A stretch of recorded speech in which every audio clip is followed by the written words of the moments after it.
Então, diante, eu disse aqui há poucos instantes, essa recomendação do Ministério Público Federal, que ressalto, se não foi a mim, não é recomendação a gente, e se fosse não haveria nada demais, mas é de que a direção do cirurgia e a direção do hospital de urgência não promova pacientes a cirurgias, salvo em caráter excepcional, é lógico, sem autorização do CIGAL. E eu quero dizer o seguinte, tanto a Fabrício e os demais, todas as vezes que os pacientes se sentirem prejudicados, que familiares de pacientes sentirem-se prejudicados por cirurgias atrasadas, que são enormes, é enorme o número de cirurgias atrasadas, uma recomendação que eu faço, sem me procurarem, vocês procurem a Defensoria Pública do Estado de Sergipe, que faz um trabalho extraordinário, e a Defensoria vai analisar juridicamente a situação de cada caso, tá? Não tenha dúvida, é 1º de maio, aí você pensa que então trabalha não, trabalha, minha filha, trabalha, meu filho. Ô Douglas Magalhães, e você, meu filho? Olha a informação de agora. Olha, nós estamos aqui na Rua Canal Santa Maria, no Marivan, e a bronca aqui é com relação a essa área aqui da DESO.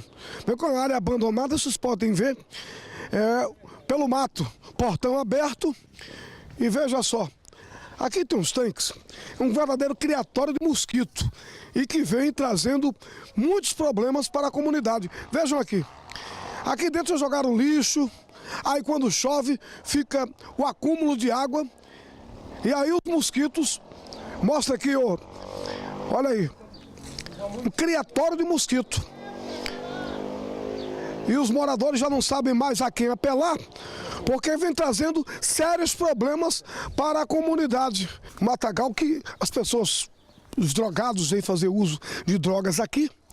E isso também é outra preocupação para os moradores que pedem providência à polícia nesse caso, né? Essa rua é desse jeito, quando chove, vai lama, quando está estiada essa poeira, quando a gente parra a porta, quando a gente barra a casa, só tem poeira. Aqui está tudo no abandono. Tudo no abandono, parece que não mora gente aqui. Parece que mora mais animal do que gente. A situação é crítica. Atenção, Prefeitura, atenção, DESO. Prefeitura no tocante à pavimentação da rua. Porque tem muito mato criatório de cobra também, que invade as casas. E aqui, esse local aqui da DESO também abandonado, é um foco de mosquito. Se não quer que a notícia seja divulgada, não deixe que o fato aconteça. Douglas Magalhães, Cidade Alerta, Sergipe.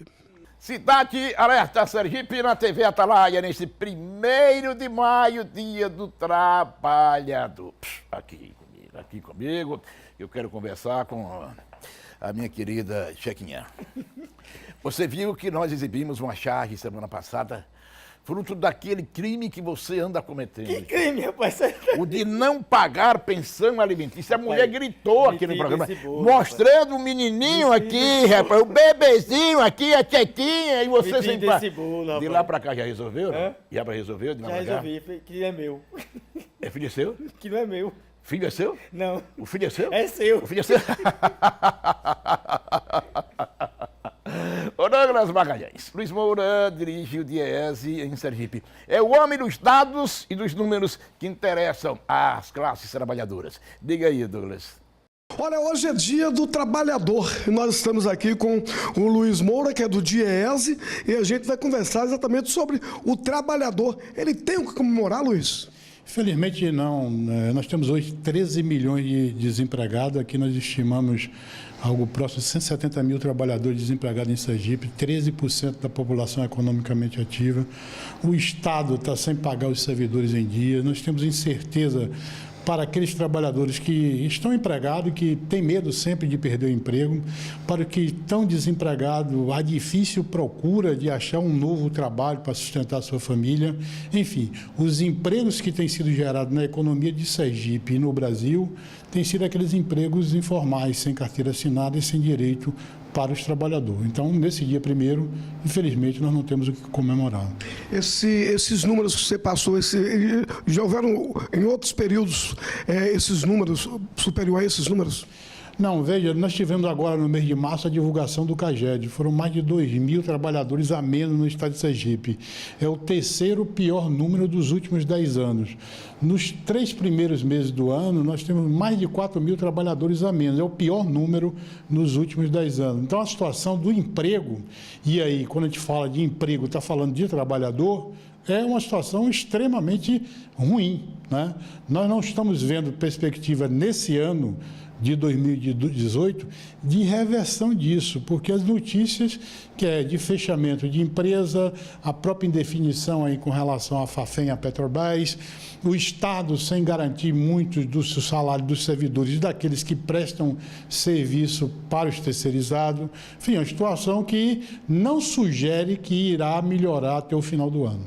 E quanto ao salário mínimo, um aumento insignificante. O governo está estimando aí que o novo salário mínimo, que vai ser a partir de 2019, janeiro de 2019, será de R$ 1.020. Esse reajuste desses 937 agora já foi um reajuste de 1,8%.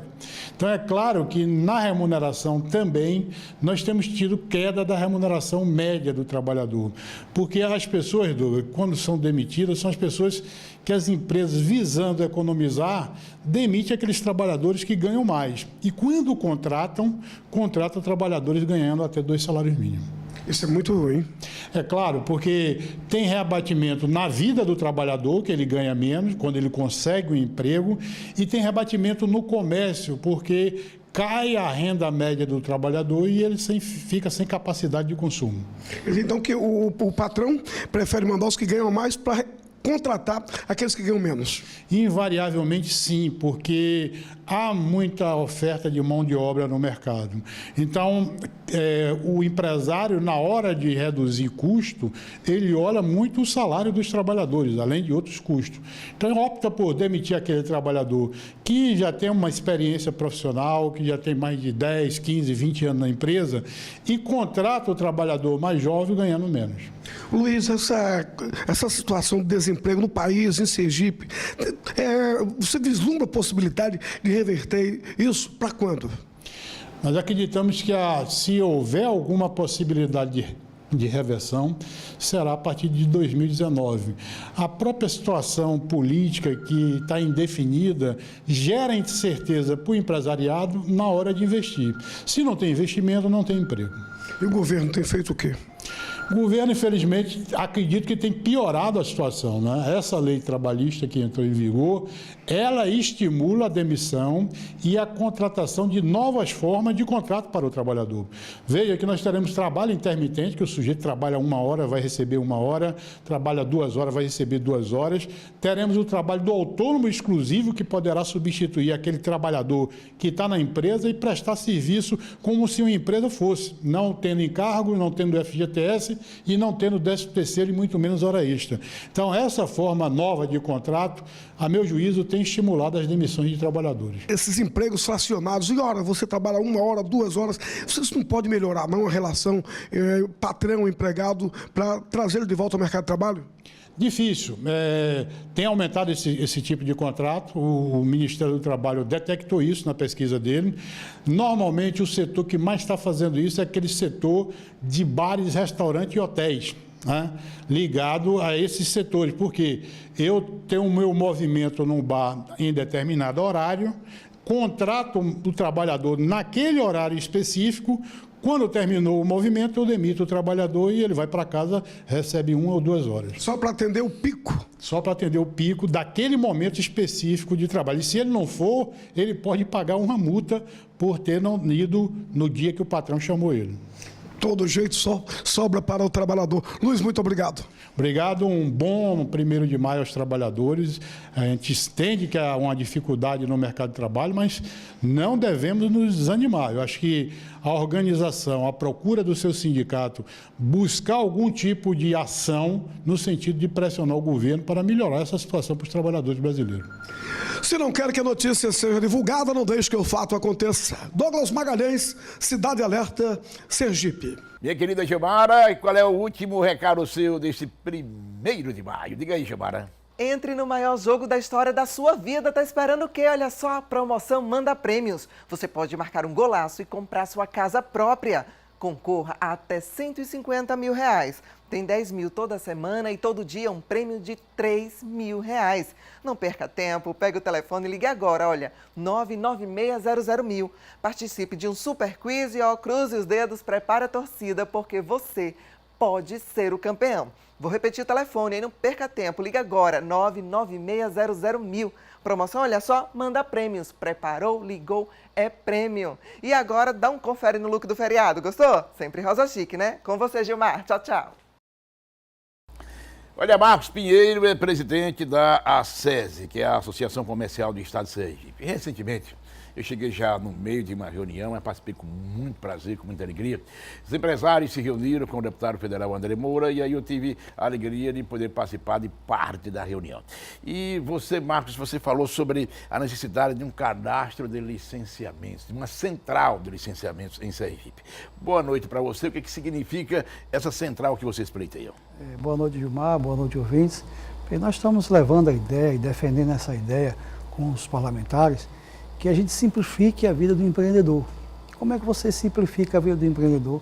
Você criando mais alternativa de agilidade, facilidade, menos burocracia, para que você consiga abrir um empreendimento no estado de Sergipe. Nós temos aqui dados estatísticos que o Brasil já encontra-se na 146ª posição mundial em ambiente de negócios. Absurdo. E Sergipe, nos 27 estados da federação, é o 25º. Pô, tá chegando lá. Porque não é um ambiente favorável. Posições para ser o último, né? Então, qual é a nossa ideia, o que é que nós temos discutido, conversando com os colegas?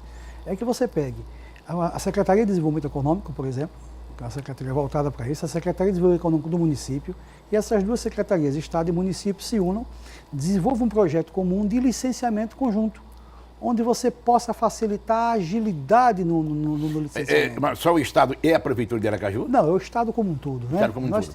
Nós temos exemplo de Glória, Itabaiana, Lagarto, grandes municípios. E são centros comerciais? Grandes centros comerciais. Né? Então o que nós precisamos ver é que haja facilidade para o empreendedorismo. Quem gera emprego não é governo, o governo cria ambiente de negócio. Perfeitamente. E o governo precisa deixar de ser o paizão. Não? Porque é nisso que dá, por exemplo, essa crise, que nós estamos vivendo em vários estados, inclusive no estado de Sergipe. Agora, eu lhe pergunto o seguinte, por exemplo, Ferreira Costa, um exemplo.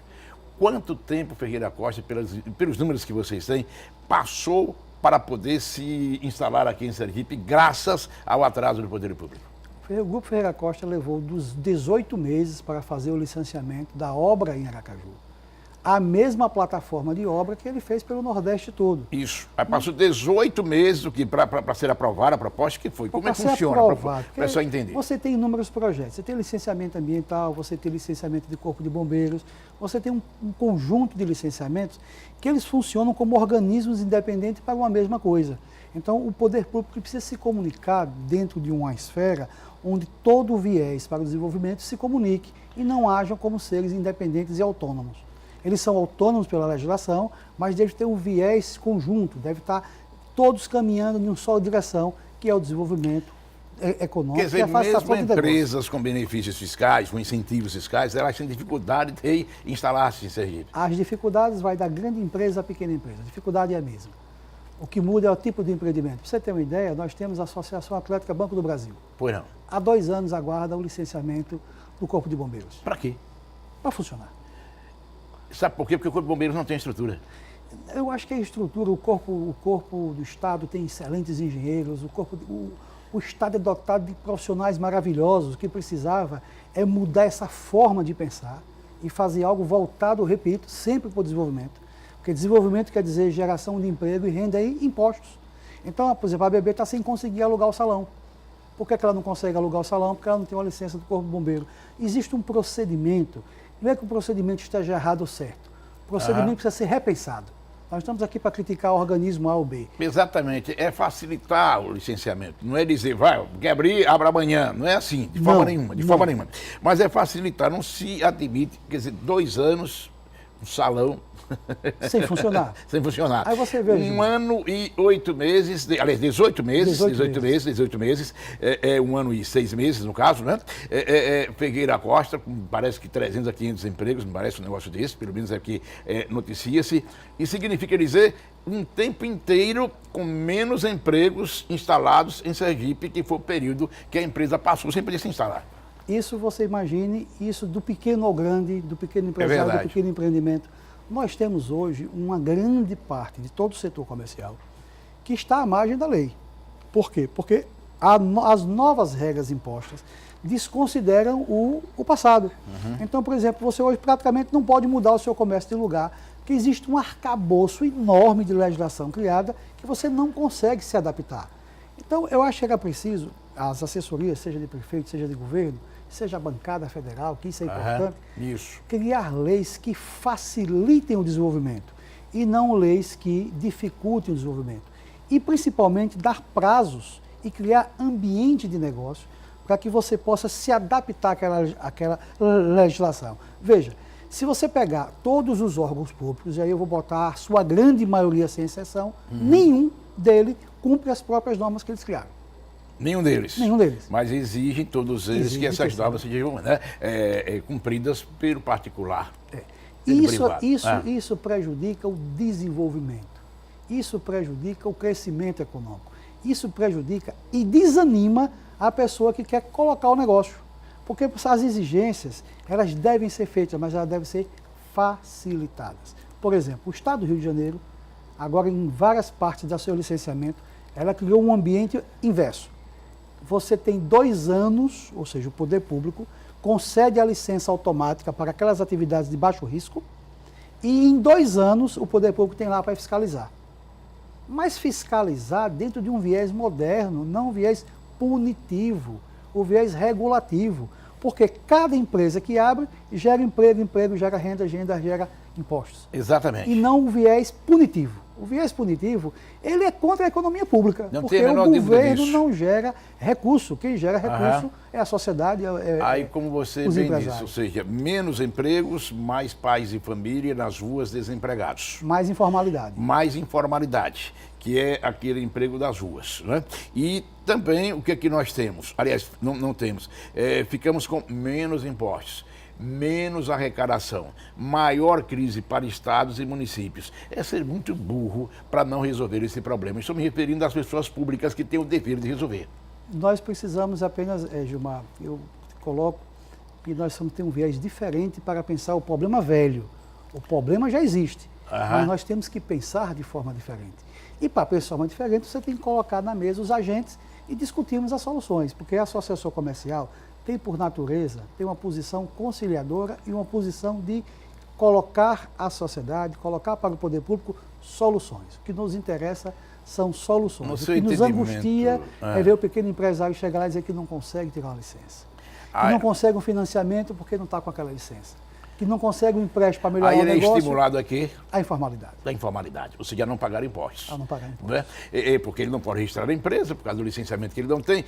Na avaliação da ACES, em média, quanto tempo deve ser dado ao poder público para que ele conceda o licenciamento nos mais diversos setores?